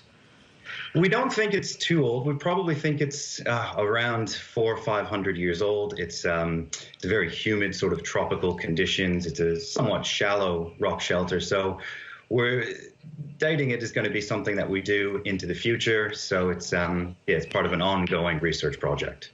Dr. Liam Brady, thank you. Time to check the weather now. Here's Nate Byrne. As cloud from WA's wild weather makes it across the rest of the country, the east coast low off New South Wales is finally starting to move offshore. Still hazardous surf warnings remain for the northern half of the coast, though. Keep an eye on what's happening through southern Australia over the coming week, because we've got some fronts moving through, and then on Friday, late Thursday and into Friday, widespread falls with some thunderstorms for the southwest corner. Potential for heavy falls with that as well. For today in Queensland, it's mostly fine. There's just a slight chance of a shower for the Granite Belt. Brisbane, you're getting to 24, clear skies there.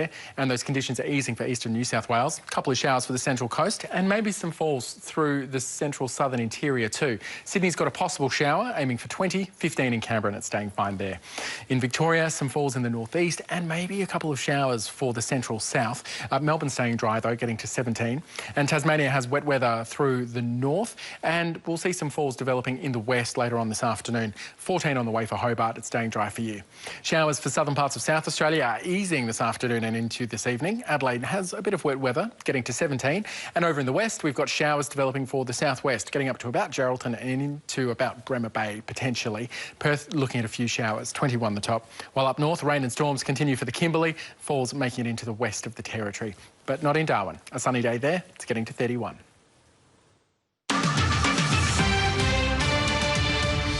Here are the top stories on ABC News. A 30-year-old man has died from coronavirus in Queensland, becoming the youngest Australian victim of the pandemic. The man from the central Queensland town of Blackwater died yesterday. His partner has been taken to Rockhampton Hospital after showing symptoms of the virus. An Israeli court has ruled former Melbourne school principal and alleged paedophile Malka Leifer is mentally fit to be extradited to Australia. She's facing 74 charges of child sexual abuse from her time at the Adas Israel School. Lawyers for Ms. Leifer previously argued she was severely mentally ill, but a hidden camera investigation found she'd been living a relatively normal life on the West Bank. The federal government is calling for all sides of the industrial relations debate to put their weapons down as part of a proposed overhaul of the system. Prime Minister Scott Morrison announced a plan yesterday to bring the government, employers and unions together to discuss how IR laws can be modernised. We're taking you live now to Sydney, where New South Wales Premier Gladys Berejiklian is speaking. Then the sudden storms and the devastating impact, and of course now the pandemic. Our state's been through it all. And through all of this, the New South Wales government has stood by the community, but also been so grateful to the community for the amazing support we've received, especially in relation to respecting the restrictions, respecting the rules we've put in place. And as a result, we are in a strong position at this stage of the pandemic in controlling the virus. And I think all of us are feeling a sense of relief after the trauma we've all been through about how scared we were about the impact of the first phase of the virus, and that fear remains. But I think something we've less considered is the economic shock and its consequences. And in April, to learn that 221,000 people in New South Wales lost their jobs was just heartbreaking. And to know also that 90% of people in New South Wales who don't work for the state government have in the main either had reduced hours or reduced salary or worried about job security.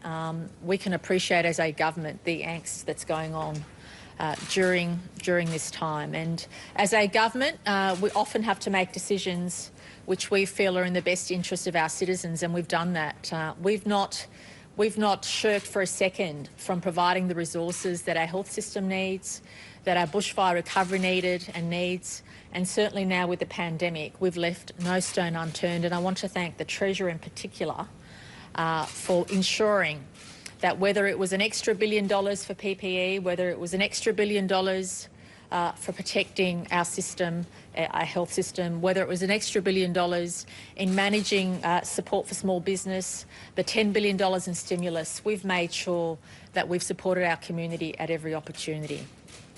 For this reason, we also have a keen eye on jobs. We have a keen eye on job security. The two biggest priorities for our government in the medium and long term are firstly to keep our community healthy and safe as much as possible. And secondly, it's about jobs and job security. As a state, we cannot continue to lose thousands of workers every month. We cannot continue to have households living under the fear, not just of being able to pay their bills, but whether they keep their family home. And unfortunately, that's the conversation being had in too many households across the state.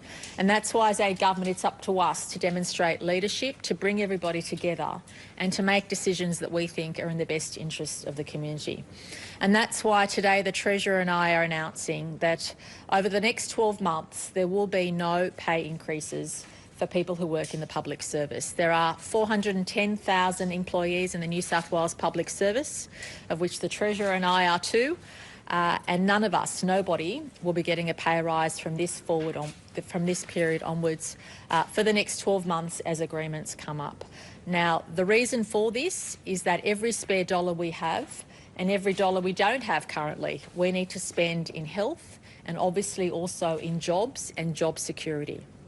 That is really our priorities, keeping people in jobs who are in jobs at the moment. And we also today, in making this announcement, give an assurance to every single public servant that during the course of this 12 months, nobody will be forced out of a job in the New South Wales Public Service. All 410,000 employees will have the choice to remain in the New South Wales Public Service. Unfortunately, the same can't be said for literally hundreds of thousands of employees that don't work for the New South Wales Government.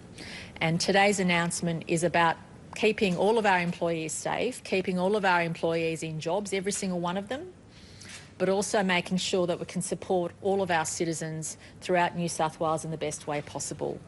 And today's decision isn't taken lightly, but I also hope it's an opportunity for us to bring everybody together, whether it's the Parliament, whether it's the unions, whether it's all stakeholders. This is a time for us to come together and work together, and I have just been completely blown over by the support we've received from all quarters in maintaining the restrictions, in dealing with this pandemic, and the way that our citizens have come together has been nothing short of inspirational. And I've personally felt very humbled and very supported during this process, because every decision we've taken is for the best interest of our citizens, and today is no different. Today is not about managing the budget, it's not about managing the economy, it's all about saving livelihoods, saving jobs and saving lives. That's what this is about. And a government in our shoes, I would think, would do the same thing, and I am urging everybody to come together. Please let's not descend into the normal political talk that we have. Let's not descend into the normal obstacles that are faced when governments try to do the right thing. I'm calling everybody to come together to support the government in this, as difficult as a decision it is. And of course, we'll have every opportunity to negotiate with all of our stakeholders once the 12-month period is completed.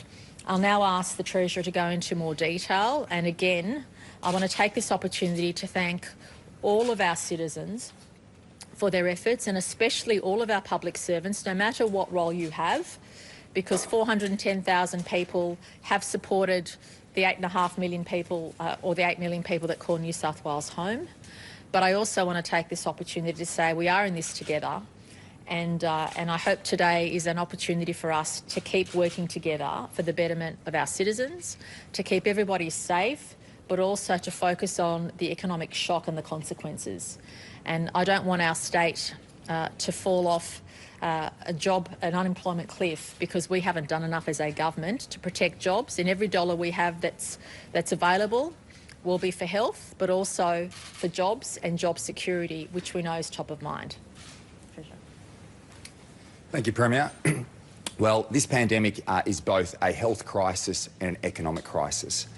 The New South Wales Government has invested significantly over this period of time in our health system to build up our ICU capacity, to purchase PPE, to make sure that our people, our citizens right across our state are safe during this period of time.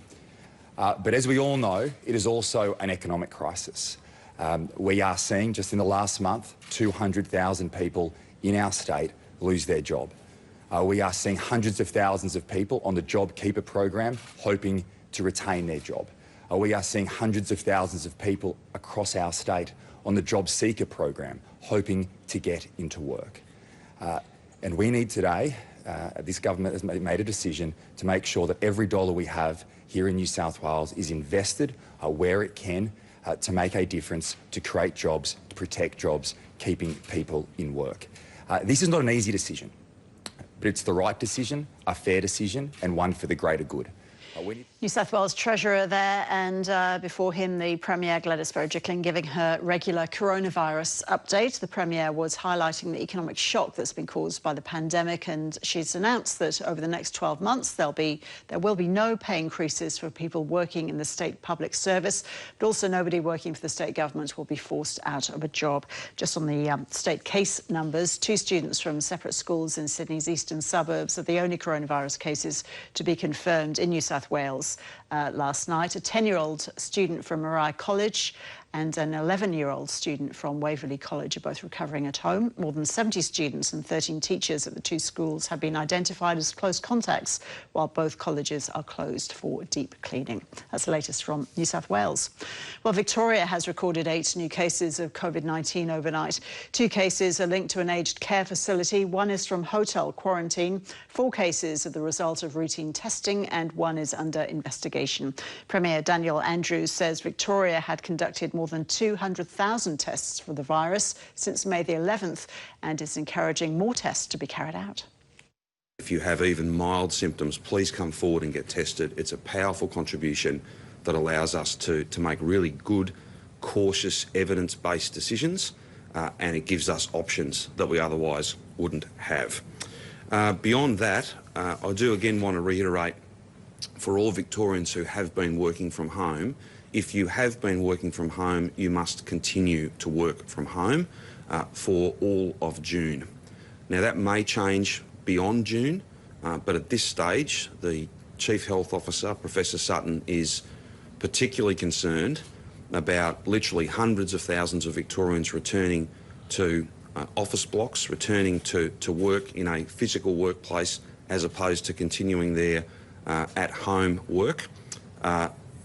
And it just stands to reason. Logic tells you if that many people are crammed in on public transport, if that many people are pressing lift buttons, sharing spaces across the workplace, across the work day, then all that will do is pose an unacceptable risk and potentially see the transmission of the virus and see so much of our hard work undone. No one wants that. We have all made great sacrifices, and I'm so proud of every Victorian who's got us into this unique position, a position that is, despite more testing than nearly every other place in the world, we're seeing very low results. We are beating this, but it is not over yet. And that's why some restrictions remain in place, and particularly a focus on, if you have been working from home, continuing to work from home.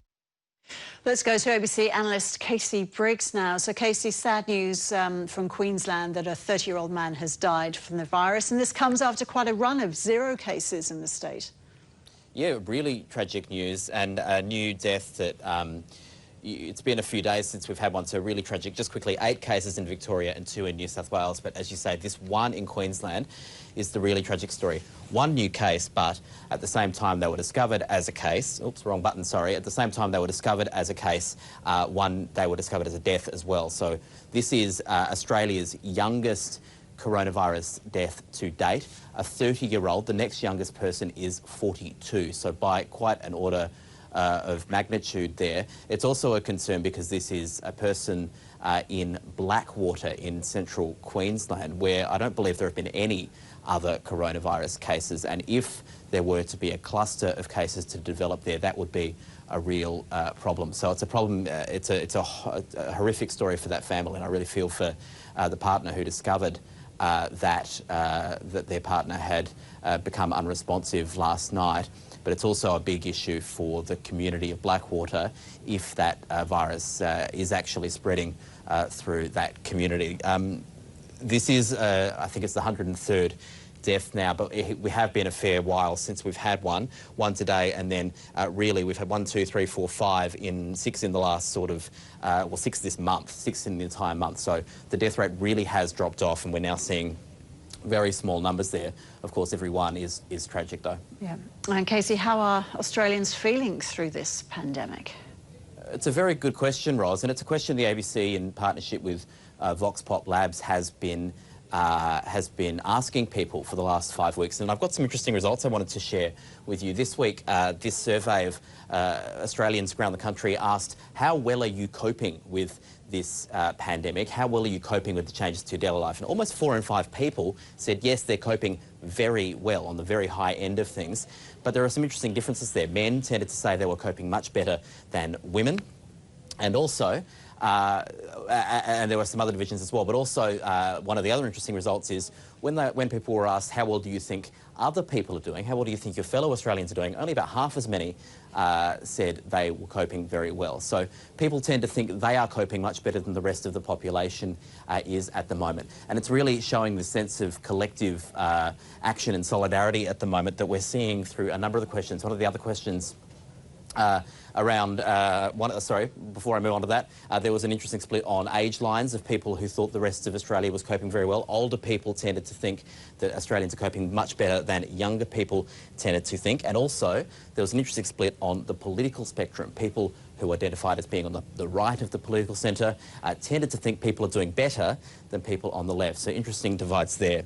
We also asked, though, people, how concerned are you about the coronavirus pandemic? And there was a really interesting jump just this week. People are more concerned this week than they were in the previous one about the pandemic. That's despite the fact that we've flattened the curve and people are starting to get out and about more. There's more anxiety, I guess, around the fact that we are now in that uncharted waters where people are going out and venturing out and seeing, I guess that brings with it risks that we don't yet quite understand and people are a bit nervous about.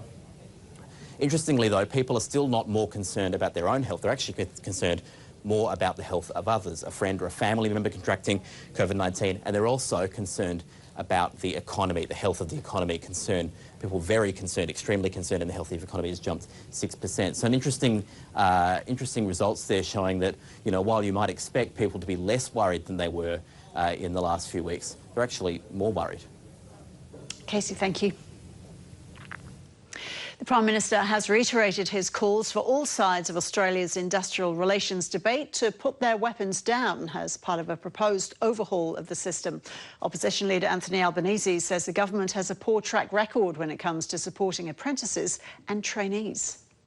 This government's been in office for 7 years, and for 7 years what they've done is denigrate workers' organisations, attack trade unions, and said that they've been a promoter of conflict.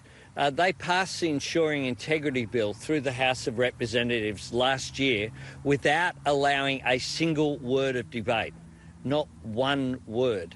Unprecedented since Federation that would occur, but it occurred on the last sitting day of 2019. Since I've been the leader of the Labor Party, on the day that I was elected unopposed as leader 1 year ago to the very day today, one of the first things that I said was that Australians were suffering from conflict fatigue. One of the first things that I said was consistent with what I had said for years previously, was that business and unions have common interest. There should be nothing remarkable about that statement.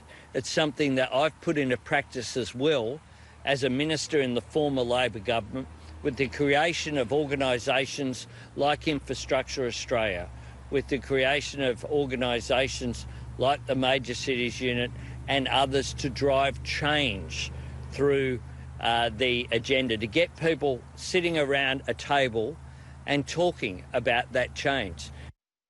Homicide detectives are investigating the death of a woman in Melbourne's southeast. Emergency services were called to the home in the suburb of Devon Meadows yesterday, where they discovered the body of a woman. A crime scene has been established, with detectives working to determine the circumstances surrounding the woman's death.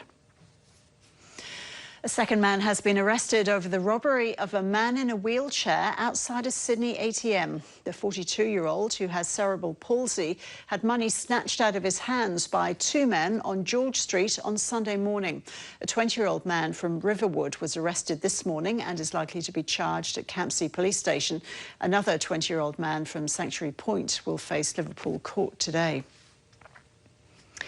Debris from a cargo ship that lost 40 containers is washing up on Sydney's beaches. The APL England is today expected to dock in Brisbane, while residents further south are cleaning up the mess left in its wake. Jessie Dorset reports from Malabar Beach in Sydney. Locals woke to find their beach covered in surgical masks, plastic containers, takeaway containers and air conditioning ducts. They've been helping council rangers clean up the beach. This has all come from the APL England, a Singapore-flagged cargo ship that was on its way from China to Melbourne when it lost 40 containers 73 kilometres southeast of Sydney on Sunday. The first debris appeared on Bondi Beach and Long Bay Beach yesterday, and further north at Magenta Beach on the Central Coast this morning, more surgical masks have been found. Locals here at Malabar say they're devastated about the environmental impact. I just hate it. The foam is just ridiculous, and it's just something that, if Corona wasn't bad enough, what's happened now is just terrible. So while some see it as trash, others are on the hunt for treasure. Maritime officials are warning boat operators to be on the lookout for floating containers. They could be dangerous if they're in their path. Jessie Dorset reporting.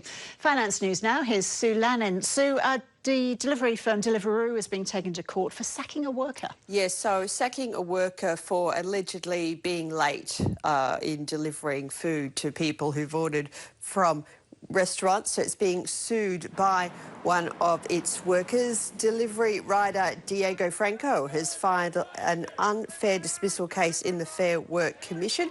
It's backed by the Transport Workers Union. However, Deliveroo says it tore up Mr Franco's contract because he was allegedly frequently late with deliveries. The company told the ABC it's, quote, extremely rare for its delivery riders to be terminated. It says it fires just 4% of workers each year. And traders are back on Wall Street. Yeah, so the New York Stock Exchange partially reopened. That's after it was closed because of the coronavirus pandemic. So trading back at the Wall Street building. The trading was forced to go all electronic in mid-March because of the coronavirus pandemic. Those on the floor are required to use masks, adhere to social distancing requirements, and everyone entering the building will be screened for signs of the virus. So how are the markets here doing? Yeah, well, it's a bit of a topsy-turvy day. It started low, down as much as 1% early on, but now the market just turned slightly positive. And I have to add that it's gained about 5% over the past 2 days, Monday and Tuesday. So you can see those figures are slightly delayed. Market's basically flat, but it just ticked up. And we've got gold miners really going down today. That is because the price of gold fell. Let's have a look now at the top movers. Southern Cross Media has surged today. It's put on a surge. Virgin Money is higher. Banks are having a good day too. And looking at Saracen and Asian markets are higher in early trade. The Nikkei is up. The New Zealand market is also higher. Now looking at the US, that partial reopening of the New York Stock Exchange and more news about yet another potential coronavirus vaccine boosted shares on Wall Street. It came back after the Memorial Day holiday. The Dow Jones Index put on 2.2%. Now, we did see spot gold lose ground, oil prices mixed. And looking at the Australian dollar, it's bung about 65.5 US cents. We've just had the latest construction figures out for March, and not surprisingly, we did see a drop in construction work done in March.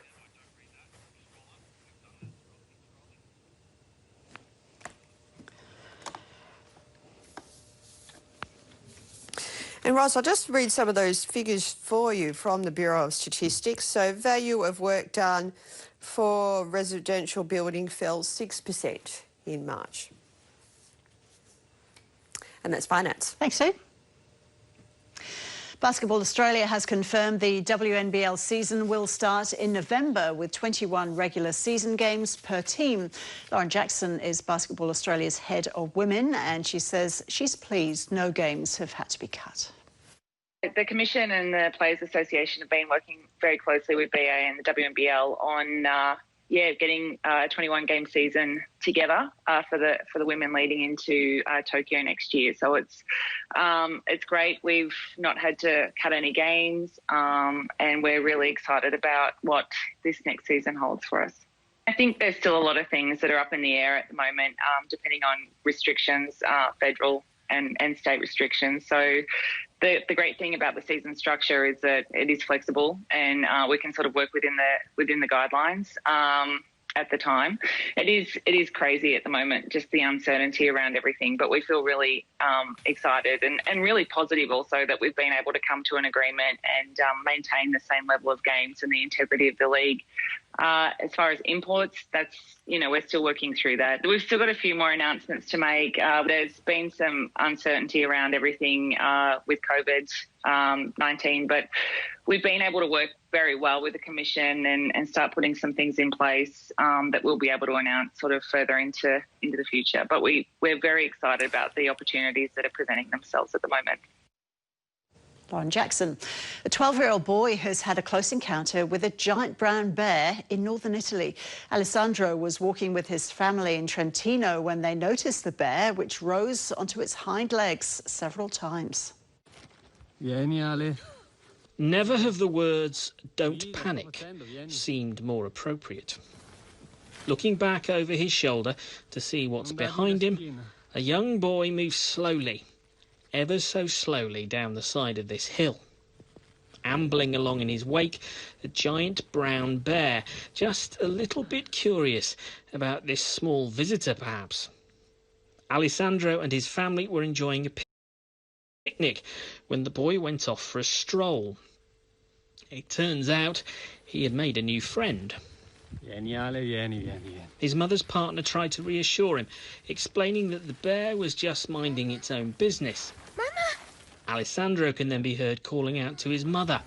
Mama! No! Shh! If you think Alessandro was scared, think again. Shh! He told the Italian media he'd been really excited, and this was the best day of his life. The bear, on the other hand, was unavailable for comment. Brave boy. The ancient city of Pompeii is preparing to reopen after being closed for more than 2.5 months due to coronavirus restrictions. Remind you can keep up to date.